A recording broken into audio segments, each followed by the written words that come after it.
এই সেশনে আমরা দেখব কিভাবে jasper report parameterise jasper report তৈরি করতে হয়। তো প্যারামিটারাইজ জাসপার রিপোর্ট তৈরি করার জন্য আমরা নতুন একটা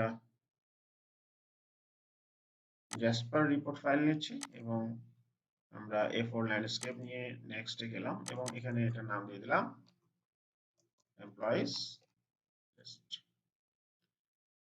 নেক্সট এবং এখানে এসে আমরা ইউজার নেমটা দিয়ে দিচ্ছি এবং তারপর আমরা এখানে একটা কোয়ারি দিচ্ছি। কোয়ারিটার লাস্টে সেমিকোলনটা উঠাই দিয়ে নেক্সট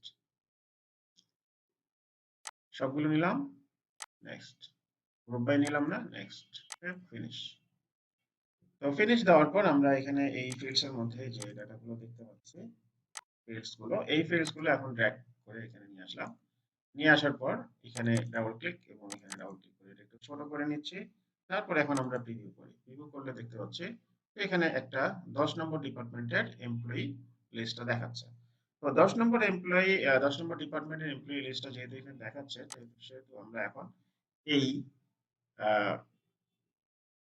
ডিজাইনের উপরে আমরা দেখতে পাচ্ছি এখানে data set and query editor dialog আছে। আমরা এখানে ক্লিক করলাম, ক্লিক করার পর এখানে রিড ফিল্ডস দিলাম।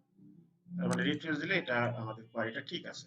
তো এখন আমরা এখানে এই যে 10 দেওয়া আছে 10 এর জায়গায় আমরা এখানে একটা প্যারামিটার বসাবো। এজন্য আমরা নিচে প্যারামিটার এখানে গেলাম, যাওয়ার পর আমরা এখানে অ্যাড দিলাম। অ্যাড দেওয়ার পর এখানে একটা প্যারামিটার আসলো তো এটার নাম দিয়ে দিলাম মনে করেন p আন্ডারস্কোর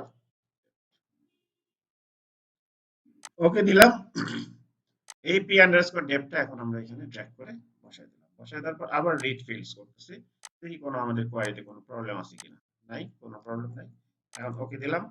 ওকে দেওয়ার পর এখন যদি আমরা আবার প্রিভিউ করি, প্রিভিউ করার সাথে সাথে সে এখানে প্রম্পট করতেছে যে p আন্ডারস্কোর ডেপ এটা দাও। তো আমরা এখানে দিয়ে দিলাম 30 দিয়ে যদি আমরা এখানে এন্টার দিই তাহলে 30 নম্বর ডিপার্টমেন্টের এমপ্লয়ি লিস্টটা দেখাচ্ছে।